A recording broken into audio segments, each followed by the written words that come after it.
Ladies and gentlemen, we have a lot to discuss here in this video.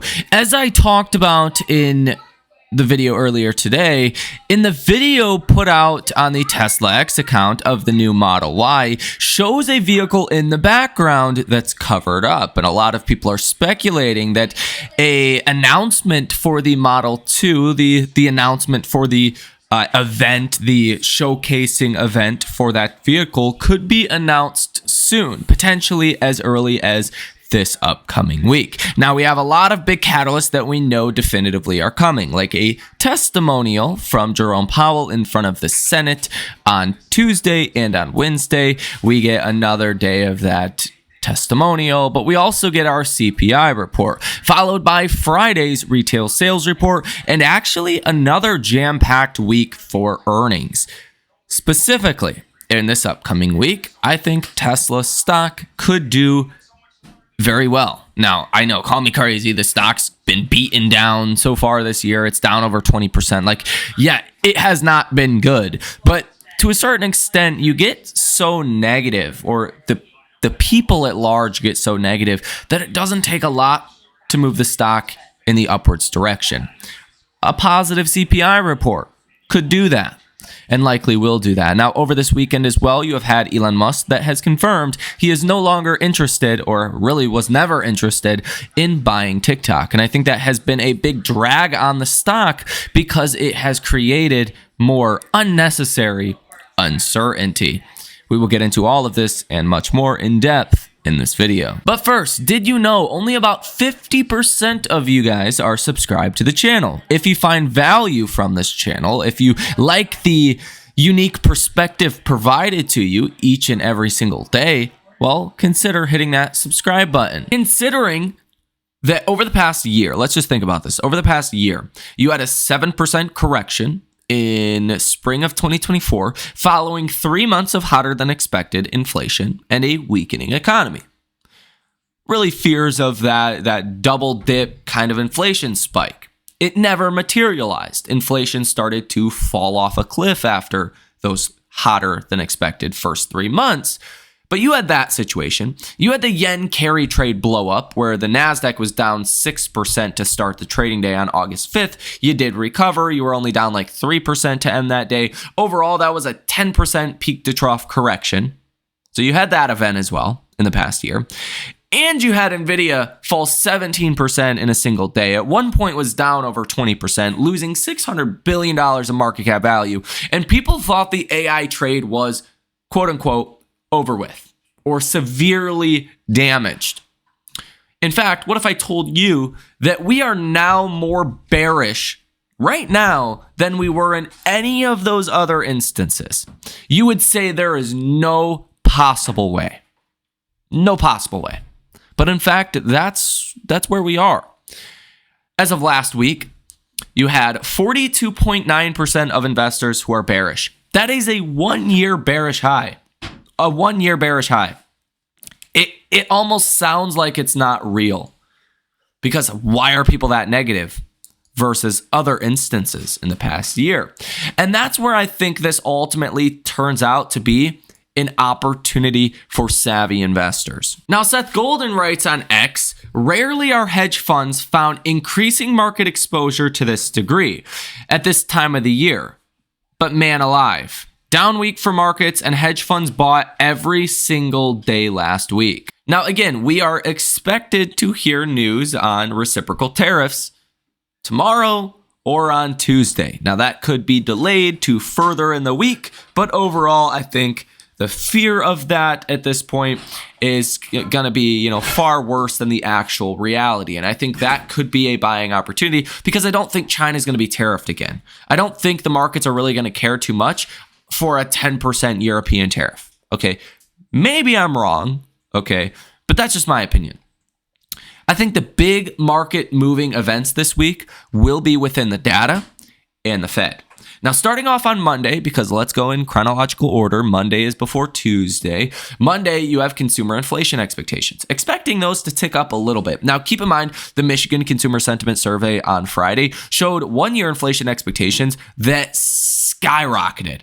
But it was really skewed between Democrat and Republican respondents. So Republicans expect no inflation, essentially no inflation. Democrats expect almost hyperinflation, 5.5% inflation in the next year. A lot of it just has to do with the news headlines around tariffs and what that could do to prices, blah, blah, blah. Well, it's skewing the numbers that we're getting. So I think that was kind of a not justifiable reaction that we've seen in the S&P on Friday when you actually fell about 1%. I don't think it's nearly as bad as what the markets produced. Now, on Tuesday, we will get Fed Jerome Powell that will testify. Now, this is so important because CPI comes out on Wednesday. Now, CPI and the Fed. It's interesting because Fed Jerome Powell has confirmed before that they get important inflation data before it comes out. So CPI is already finalized right now, but we just don't have the data yet until Wednesday. The Fed has that data. So Jerome Powell is going to have that data heading into Tuesday. And that's important because, again, if you were going to get some kind of big inflation spike or big drop in inflation, something that would materially change the outlook for the Fed should probably know that before Jerome Powell testifies in front of the Senate on Tuesday. So what we get out of Powell on Tuesday is going to be a pretty good indication of the inflation report on Wednesday. If Powell is dovish, if he's talking about being able to cut rates this year and, the economy's doing okay, and we'll see what he has to say. But I think Powell could definitely skew towards the dovish side. I mean, look at Doge. I know it's a polarizing topic and the Fed likes to stay away from that, but the Fed will be asked about Doge and, how that's potentially going to impact the Fed's dual mandate. And I mean, from the employment standpoint of laying off 50,000 government workers, that's an issue. But from the inflation standpoint of reduced government spending and less waste and all of those positives, that would be good in bringing down inflation. So I think Powell could actually say some positive things and try to get, I want to say right with Trump and Scott Bessent, but it's not like that necessarily, but kind of get on their good side, acknowledge some of the good things and some of the progress that we could see on fighting inflation via Doge. So that could all come out on Tuesday. And I think overall, with markets as negative as they are, we're set up in a positive way heading into this week, as long as the Chiefs win the Super Bowl. Historically speaking, of course. Historically speaking. That's just, I don't care who wins, but from a market's perspective, we're going to like it more if the Chiefs win, as weird as that sounds. On Wednesday, you will get your CPI report. Now, core month over month is expected at 0.3%. Last month was 0.2%. I think with expectations high, higher than last month, I actually think there's a very good chance that we come in lower than expected. I'll take the under versus the over in this circumstance.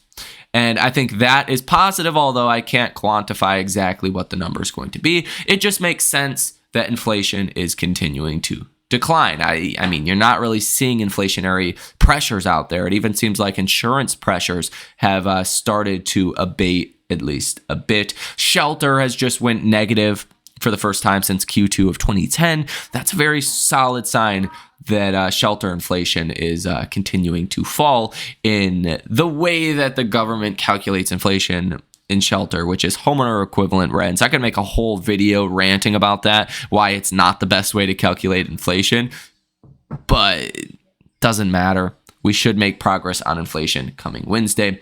Core year over year is expected at 3.1%. What's actually interesting is, as the Fed has pointed out many times now, again, you had that big spike in inflation January, February, and March of 2024. So the inflation numbers that we get over the next couple of months, really over the next 4, 5, 6 months, should show a lot of progress on inflation because you had this big spike and then it kind of wound down and you had less of a spike. But really over the last 6 months or so, you've had higher inflation. That should be, again, good for the headline around inflation coming Wednesday. You will also get a new testimony from Powell on Wednesday as well. But I doubt we'll get too much new information. It's probably going to come out Tuesday if we do get new information. Now, on Thursday, we are going to get PPI month over month. This is producer price index or producer price inflation. That's important because producers' input costs feed into to some degree what consumers pay. What's interesting is core PPI month over month last month was 0%. We're expecting 0.3%. That is a big spike on a month over month basis. I don't think we're going to see anything like that. So I think there's room for a downside surprise there as well. Initial jobless claims are expected to fall from 219,000 down to 215,000. Total household debt will be coming out. Last month was at 17.9 trillion. Not really a big market moving catalyst, but important to watch. Retail sales month over month for Friday will also be coming out. Expecting 0%, which we could actually come in lower than expected there because a lot of companies, like even Elf, is saying after the holiday shopping season, there has been a lull in consumer spending behaviors for January. So we're expecting 0% month over month from December to January. I think that number could actually come in negative, and it could come in quite negative. So the setup for this week could be lower than expected inflation, worse than expected retail sales, which would kind of be like Goldilocks data for the Fed to turn more bullish. And I think that's one reason why we will get a more bullish leaning Jerome Powell on Tuesday and on Wednesday. But again, on Friday, you will get industrial production, retail sales excluding gas and autos, industrial production, manufacturing production, and business inventories that will all be coming out. Now, as far as your earnings setup for this week, you don't really have your big important earnings, not your multi-trillion-dollar companies, but you do have big companies nonetheless. I want you guys to think about specific sectors: AI sector, food sector, healthcare sector, semiconductor sector, software, AI sectors. Those are going to be the areas that can really move. The specific sectors, like McDonald's that reports Monday morning, that's going to move your food stocks. And after hours on Monday, you have Excelis, Vertex, Fluence, and Astra Labs. Not the most important companies, not really, important, companies that people invest in. I don't think a lot of you guys own these names. If you do, let me know down below in the comment section. Tuesday, pre-market, you have Shopify, Coca-Cola, Humana, BP, AutoNation, S&P Global, and Marriott International. Tuesday and after hours, Supermicro, Upstart, DoorDash, Lyft, Gilead, Energy Transfer, Welltower, and Zillow Group. Wednesday pre-market, you have Vertiv, CVS Health, Barrick, Generac, Biogen, Kraft Heinz, and Ryder. Wednesday and after hours, Reddit, AppLovin, Robinhood, Dutch Bros, Albemarle, Kinross, The Trade Desk, Cisco, MGM Resorts.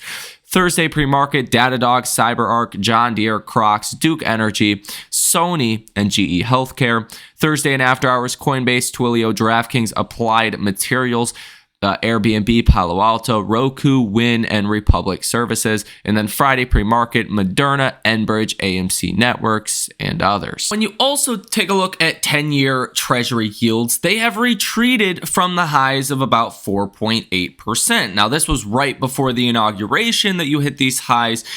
And I think a lot of the decline in 10-year Treasury yields, yes, we've made some progress on inflation recently, but it does have to do with Doge and cutting back on government spending and essentially the government becoming less risky over time. And it's what Doge has already done, but it's what the government could do in the future that is starting to be priced into the Treasury market, meaning that investors, bond investors, are starting to expect more cuts to government spending, more financial, fiscal responsibility. Okay, more of a balanced budget, if you will, from the government, which means the government is less risky over 10 years. With less risk, investors, will start to buy more bonds and drive down the yields even further.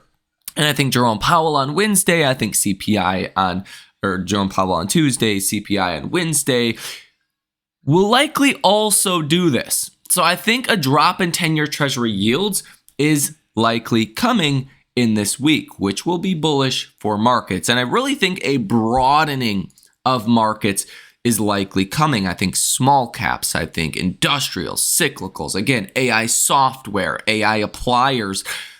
Though that's really going to be the area that you want to be in. I don't think it's going to be nearly as much large cap tech driven in our markets. And I think you could start to and continue to see the signs of this in this upcoming week. I have a personal goal of hitting 100,000 subscribers on this channel by the end of this year. And well, that's only possible if you hit that subscribe button. And well, to be quite honest, it's only possible if Tesla does well this year, because if not, people don't like to buy things when they are not doing well. People like chasing. And well, that's one of the things that hopefully this channel helps put into clarity, that you want to be positioning when things are bad, not as everyone else is chasing. The first question that I have for you guys that I would like you to share your thoughts on down below in the comment section is, do you think Tesla stock being down about 26.5% from all-time highs is enough pain? Do you think Wall Street wants more pain in the stock until we start to form a bottom? I mean, in all reality, nothing has changed for Tesla. If anything, things have gotten even more bullish, and Wall Street just really has not paid attention. So with all of this said, ladies and gentlemen, I do think inflation is going to come in lower than expected. I think retail sales are probably going to come in lower than expected on Friday. This creates a very, I guess, Goldilocks kind of environment for the Fed to start reducing rates again.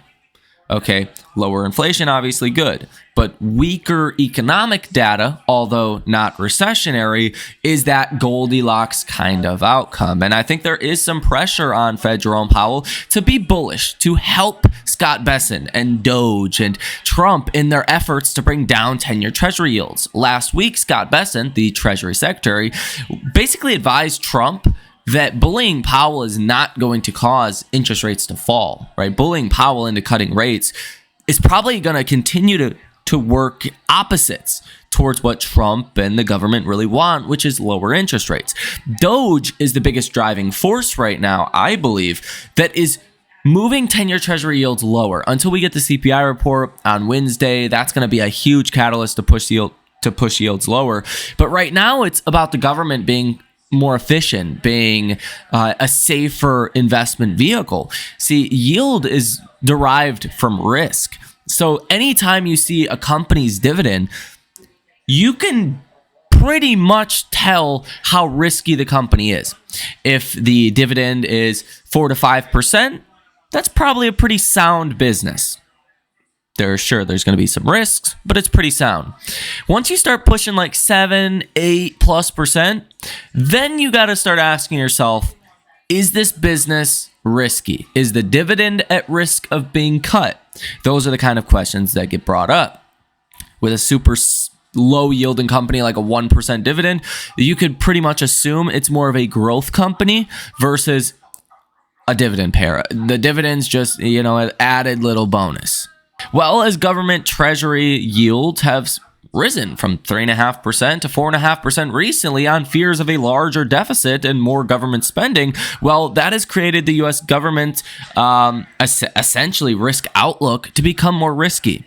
And well, I think some of the fall in yields recently is Wall Street and bond markets saying we may get a more fiscally responsible government. We may not get a growing deficit the way that Wall Street had projected. So I think that is actually a big positive coming for Tesla stock. Now, I think Elon Musk confirming he is not going to buy TikTok is a big uncertainty that is alleviated from Tesla shares. I also think inflation is going to come in on the low side this week. That should be positive for Tesla. And if we do get an announcement for the event for the Model 2, that's also going to be a positive event. So from my perspective here, I'm not seeing a doom and gloom scenario for this upcoming week. I think it's going to be a good week. That's just my opinion. And if you look at the S&P, if we do break this downtrending trend that we have been kind of following recently, then, well, the markets could go substantially higher in this upcoming week. And honestly, if we break this downtrending line like we had last time around, the markets broke this downtrending line that I've had drawn now on the channel for a while, and it's actually coinciding with a support level on this line as well, which just shows how technicals can be important. But since breaking that line until today, or until the all-time high, you went up about 2.5%. If that happens again from breaking this trend line, I'm not sure if we would get a full 2.5% this week, but that could put the S&P to about 623, almost 624, which, you know, would be quite a bit higher, to say the least, than where we are today. Now, from a technical perspective on the broader markets, you really want to be watching these moving averages, 20-day moving average, 50-day moving average, between 598 and 597. If we do fall to the lower end range, you're likely going to find support around the 590s. Big catalyst is heading into tomorrow and the early part of this week is what's the reciprocal tariffs argument that we give. Does Trump want to put tariffs on Europe? If he does, 10% or something, probably not a huge deal. As long as those reciprocal tariffs are not on China, then I think markets may actually like that news. Or at least it wouldn't be as bad as feared heading into the weekend, as the S&P fell over 1%. There was a lot of fear around these reciprocal tariffs that will be announced early this upcoming week. And, well, given that, you probably have some kind of cushion heading into Monday. I will also acknowledge that, again, we've had this pattern of, you know, we gap down on Monday, go up Tuesday, Wednesday, Thursday, bad day on Friday, gap down on Monday. And it's happened 3 weeks in a row. Okay, so do we gap down tomorrow morning? If that is the case, then we're just continuing the same pattern that we have seen. So let me know what you think about this information down below in the comments section. Ladies and gentlemen, have a fantastic rest of your day, and I will see you in the next one.